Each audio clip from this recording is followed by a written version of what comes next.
Welcome to the European Parliamentary Research Service podcasts.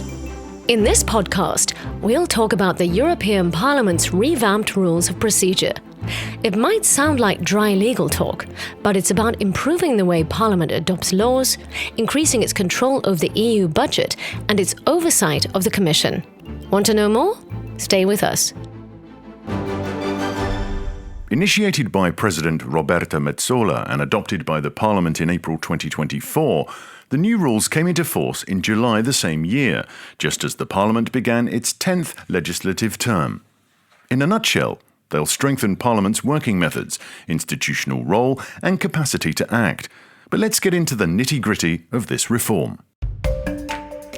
One of the main goals is improving the way in which files are attributed to committees and how they cooperate. How?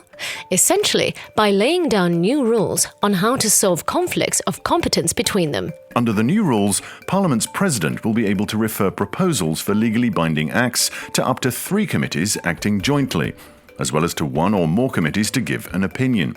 Within 2 weeks of the referral, a committee or political group unhappy with where the proposed law was initially sent by the President will be able to challenge that decision.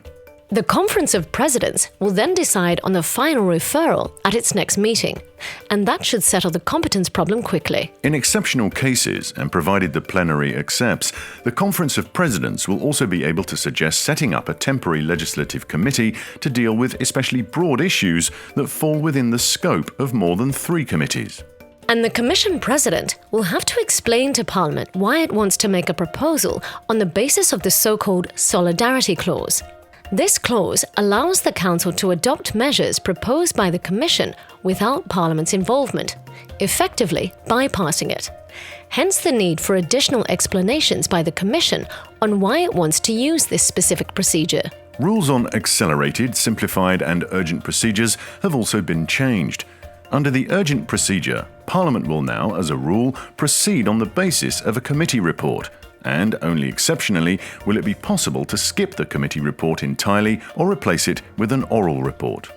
And to ensure that the financial aspects of laws are sustainable and align with the EU's overall budget, all proposals with budgetary implications will undergo a specific assessment by the Budget Committee. The new rules will also increase Parliament's powers of scrutiny.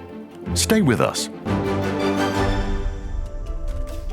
To increase oversight of the Commission, Parliament will be able to call special scrutiny hearings to question 1 or more commissioners on a hot political issue. A special scrutiny hearing can be called at short notice, and once it ends, the President or Vice President who chaired it can draw up written recommendations for the Conference of Presidents. Members of Parliament also approve the idea of organising special scrutiny debates with the President of the Commission or selected commissioners once per plenary session and without a predefined theme, which will make the process more spontaneous and responsive to current events. Confirmation hearings for commissioners designate have also been made more effective. So what changes here?